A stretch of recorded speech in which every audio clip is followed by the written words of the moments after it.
안녕하십니까. 한라대학교 IT 소프트웨어 학과의 송현교입니다. 본 발표에서는 효율적 영상 처리 기반 웨이트 트레이닝 자세 분석 어플리케이션의 연구의 배경과 필요성, 문제 정의, 시스템 아키텍처, 핵심 최적화 기법 4가지, 그리고 성능 평가 결과까지 순차적으로 설명드리고자 합니다. 본 연구에서는 안드로이드 스마트폰과 같은 경량 디바이스 환경에서 미디어 익스트랙터 및 미디어 코덱 기반의 표준 영상 처리 파이프라인을 활용하여 YUV에서 RGB의 변환, 텐센트 욜로 V7 객체 탐지, 구글의 ML키트 포즈 추정 작업을 익세큐터 서비스 기반 멀티스레딩으로 병렬 실행함으로써 처리 효율성과 안정성을 획기적으로 향상시키는 시스템을 제안하겠습니다. 제한 기법을 적용한 결과 네이티브 메모리 사용량을 평균 93.1% 절감할 수 있었고 전체 파이프라인 처리 시간을 평균 30.6% 단축할 수 있었습니다. 우선 연구 배경 및 동기에 대해 말씀드리도록 하겠습니다. 첫째는 웨이트 트레이닝의 중요성입니다. 예를 들어 벤치프레스, 스쿼트, 데드리프트 등의 복합 관절 운동은 인체의 여러 근육을 동시에 자극함으로써 근력과 근육 성장을 극대화할 수 있습니다.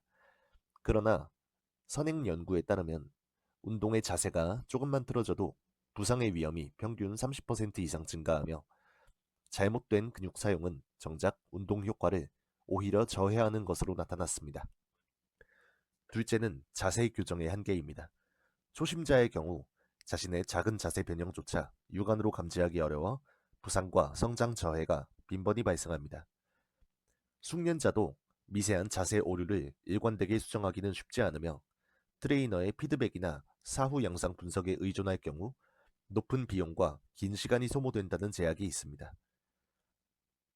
이와 같은 문제를 해결하기 위해 본 연구에서는 언제 어디서나 저비용으로 자세 오류를 자동 분석할 수 있는 모바일 영상 처리 시스템을 제안하고자 합니다. 그리고 세 번째는 모바일 기반 자세 분석의 필요성을 더욱 강조하고자 합니다. 스마트폰 어플리케이션은 저비용, 고접근성을 바탕으로 언제 어디에서나 사용자에게 자세 교정 기능을 제공할 수 있다는 큰 장점이 있습니다. 그러나 객체 탐지와 포즈 추정을 동시에 실행할 경우 네이티브 메모리 사용량이 급증하며 프레임당 연산 시간이 매우 높은 수준에 이르러 앱이 out of memory exception으로 강제 종료되거나 사용자 경험이 불가능할 정도로 응답성이 저하되는 문제가 발생합니다. 따라서 본 연구의 목표는 바로 이러한 한계를 극복하는 것입니다. 경량 디바이스 환경에서도 안정적이고 효율적인 자세 분석 시스템을 구현하기 위해 아래에 있는 파일 접근 안정화, 메모리 관리 최적화, 병렬 처리 기법, 인코딩 안정성 확보라는 핵심 과제를 달성하고자 합니다. 기존에는 다음과 같은 문제가 존재하였습니다.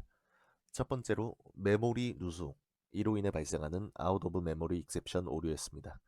이로 인해 길이가 매우 길거나 용량이 큰 일부 영상의 경우 정상적으로 전혀 처리할 수 없는 경우를 보였습니다. 두 번째로 처리 속도의 병목입니다.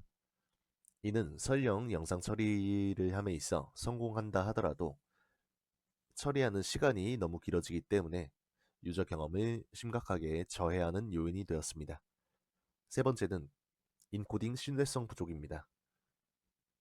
이는 사용자가 선택한 영상이 추후 처리가 끝나 결과 영상으로 반환될 때 재생 속도와 길이가 원본과 불일치해지는 문제였습니다. 이를 해결하기 위한 자세한 방법은 후술하도록 하겠습니다. 해결 방법을 제시하기 이전에 우선 본 연구에서 제안하는 시스템 아키텍처를 상세하게 설명드리도록 하겠습니다. 본 시스템은 안드로이드의 워크 매니저 API가 제공하는 워커 클래스를 활용하여 UI 스레드와 완전 분리된 백그라운드 파이프라인으로 구성됩니다. 내부적인 처리는 4단계로 구성됩니다. 첫 번째는 미디어 익스트랙터입니다. 사용자가 선택한 동영상 파일을 미디어 익스트랙터로 로드하여 비디오 트랙을 분리하고 영상의 해상도, 프레임 레이트, 전체 길이 등 주요한 메타데이터를 추출합니다. 두 번째는 미디어 코덱입니다. 이는 디코딩을 위한 API로 추출된 비디오 스트림을 미디어 코덱으로 디코딩하여 이미지 객체 단위로 복원합니다. 이후 DQ 아웃풋 버퍼 메서드를 호출하여 순차적으로 각 프레임을 확보합니다. 세 번째는 프레임 처리, 특히 병렬 실행에 관한 부분입니다. 앞서 디코딩을 통해 획득된 각 프레임은 YUV에서 RGB의 변환 및 비트맵 생성, 즉 이미지 투 비트맵 메서드, 그리고 객체 탐지, 텐센트의 요도 V7, 마지막으로 포즈 추정, 구글의 ML키트, 이 세 작업을 엑세큐터 서비스 기반의 스레드풀에서 동시에 수행함으로써 멀티코어 CPU 자원을 효율적으로 활용할 수 있도록 하였습니다. 다음은 미디어 목서입니다. 이는 처리가 완료된 영상을 재인코딩할 때 사용하였습니다. 인코딩하기에 앞서 캔버스 API를 이용해서 객체 탐지와 추정의 결과를 시각화합니다. 이후 락 캔버스와 언락 캔버스 앤 포스트 메서드를 사용하여 안전하게 화면에 렌더링한 뒤 미디어 목서에 전달하여 최종 영상을 인코딩합니다. 인코딩 과정에서는 각 프레임의 타임스탬프를 면밀히 관리하여 결과 영상이 원본과 100% 동일한 프레임 순서와 재생 속도 및 길이를 유지하도록 보장하였습니다. 이와 같은 4단계의 주요 파이프라인을 통해 메인 스레드의 부하를 완전히 배제하면서도 높은 처리 효율성과 안정성을 동시에 확보할 수 있었습니다. 이를 통해 실제로 어셋 파일 디스크립터 기반 로딩 적용 이후 테스트한 모든 영상에서 파일 접근 오류가 한 건도 발생하지 않았습니다. 또한 불필요한 메모리 매핑이 사라짐으로써 후속 처리 단계에서의 아웃 오브 메모리 발생이 크게 감소했으며 전체 파이프라인의 안정성이 이를 통해 크게 향상되었음을 확인할 수 있었습니다. 이와 같이 파일 접근 단계에서의 안정성을 확보함으로써 이후 디코딩, 변환, 탐지, 인코딩 단계에 이르는 전 파이프라인의 신뢰성과 재현성을 튼튼하게 다질 수 있었습니다. 다음으로는 두 번째 최적화 기법인 메모리 관리 및 YUV에서 비트맵 변환에 대해 설명드리도록 하겠습니다.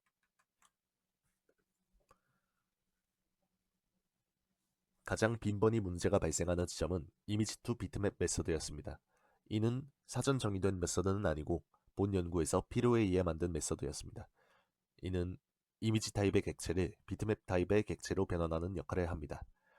이때 이미지 타입의 객체에 플레인에서 getBuffer 메서드를 사용하여 네이티브 메모리에 할당된 YUV 데이터를 직접 읽어올 수 있습니다. 이를 읽어와 ARGB8888 비트맵 타입으로 변환을 하며 이 과정에서 사용되는 네이티브 버퍼가 클로즈 메서드만으로 완전하게 해제되지 않는 문제가 있었습니다. 이로 인해 메모리 누수가 누적되고 자주 아웃 오브 메모리 익셉션이 발생하는 원인이 되었습니다. 이를 해결하기 위해 본 연구에서는 다음의 세 단계를 적용하였습니다. 첫 번째는 플레인의 getBuffer 메서드를 적용하여 얻은 바이트 버퍼의 내용을 자바 힙상의 바이트 배열로 복사하여 네이티브 메모리에 대한 의존도를 제거했다는 점입니다. 둘째로 복사 직후 클로즈 메서드를 호출하는 것입니다. 이를 통해 네이티브 메모리를 즉시 해제하도록 하였습니다. 세 번째로 아까 자바 힙에 저장된 바이트 배열 데이터를 기반으로 비트맵을 생성함으로써 모든 픽셀 데이터가 자바 버추얼 머신의 가비지 컬렉션 관리하에 놓이도록 하였습니다. 그 결과로 네이티브 메모리 사용량이 기존 평균적으로 2.1GB였던 데에 비해 146MB로 약 93% 이상 절감되었으며 아웃 오브 메모리 익셉션 발생이 완전히 제거되었습니다. 이로써 메모리 누수 없이 안정적인 프레임 처리가 가능하게 되었습니다. 다음으로 세 번째 최적화 기법인 멀티스레딩 병렬 처리에 대해 말씀드리도록 하겠습니다.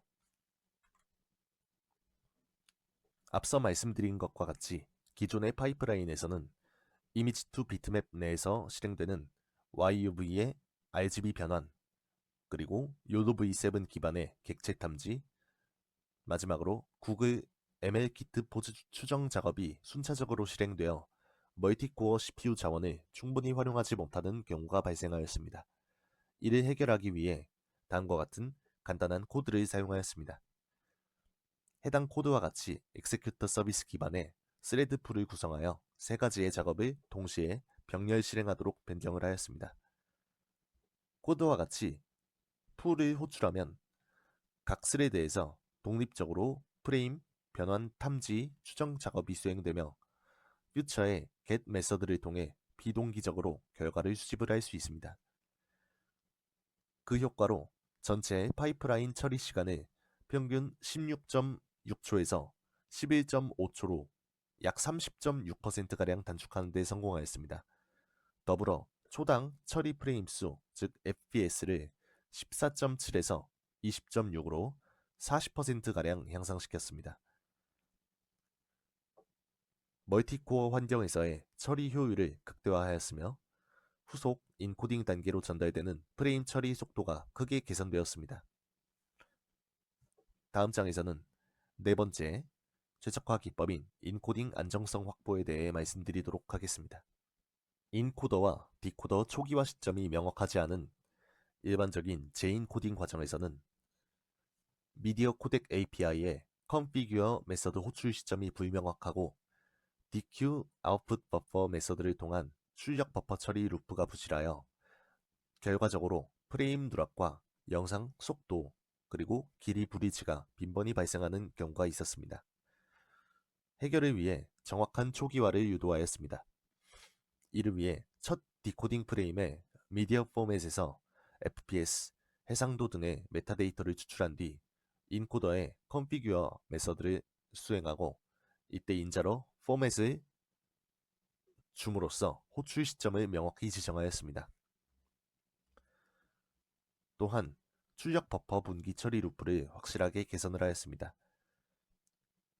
DQ 아웃풋 버퍼에서 타임아웃 반환 값을 상태별로 분기 처리하여 다시 수행할 것인지, 포맷이 변경되었는지, 혹은 아무 문제 없는 정상적인 인코딩 케이스인지 정확히 구분하도록 하였습니다.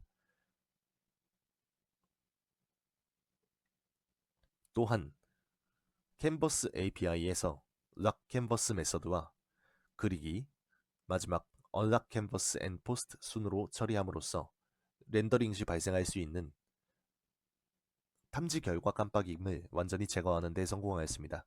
그 효과로 프레임 누락 0건을 달성하였으며 결과 영상의 재생 속도와 길이가 100% 원본과 일치하도록 하는 데 성공하였습니다. 여기까지 4가지 최적화 기법을 통합 적용함으로써 경량 스마트폰 환경에서도 높은 처리 효율과 안정성을 동시에 달성한 웨이트 트레이닝 자세 분석 시스템을 완성할 수 있었습니다. 통합된 파이프라인은 본 사진과 같습니다. 다음으로 5편의 테스트 영상에 대한 성능평가 전체 결과를 상세히 설명드리도록 하겠습니다. 테스트 디바이스는 저의 스마트폰, 기종은 보시는 것과 같으며 테스트 영상은 총 5편, 해상도와 프레임 레이트는 고정시켜 둔 상태에서 영상 길이를 7초에서 26초까지 변환시키며 수행하였습니다. 평가 주요 지표로는 네이티브 메모리 사용량, YUV에서 RGB 변환 및 비트맵 생성 속도, 전체 파이프라인 처리 시간, 그리고 초당 처리 프레임 수였습니다.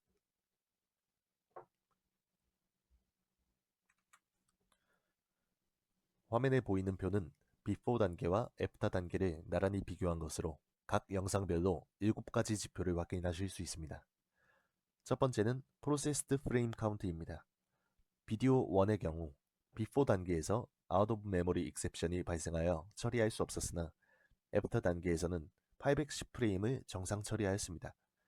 비디오 2의 경우 231프레임에서 236프레임, 비디오 3은 265프레임에서 270프레임, 비디오 4 역시 비포 단계에서 OOM 오류가 발생하였으나 애프터 단계에서 485프레임을 처리할 수 있었습니다. 비디오 5는 254에서 264프레임으로 처리 개수가 늘었습니다. 두 번째 매트릭은 토탈 프로세싱 타임입니다. 이 또한 역시 모든 비디오에서 훨씬 수치가 낮아졌거나 기존에 OOM이 발생하여 처리하지 못하던 것을 제대로 처리하고 있음을 확인하실 수 있습니다. 세 번째 매트릭은 Average Processing Time입니다. 비디오 1의 경우 애프터 단계의 68ms, 비디오 2, 3, 5는 71ms에서 48ms로, 66ms에서 48ms로, 71ms에서 61ms로 크게 절감되었으며 비디오 4 역시 66ms로 안정적인 처리 시간을 기록할 수 있었습니다. 네 번째 매트릭은 Processed Frame per Second입니다. 비디오 1에서는 아웃 오브 메모리 오류로 인해 처리하지 못했던 영상을 14.7fps로 잘 처리했으며 비디오 2에서는 13.96이 20.57로 상승, 비디오 3에서는 15.09가 20.82fps로 상승, 비디오 4에서는 OOM 상태였던 것이 15.10으로 안정적 처리, 비디오 5에서는 14.0에서 16.14fps로 상승함을 확인할 수 있습니다. 다섯 번째 매트릭은 Native Heap Memory Usage입니다.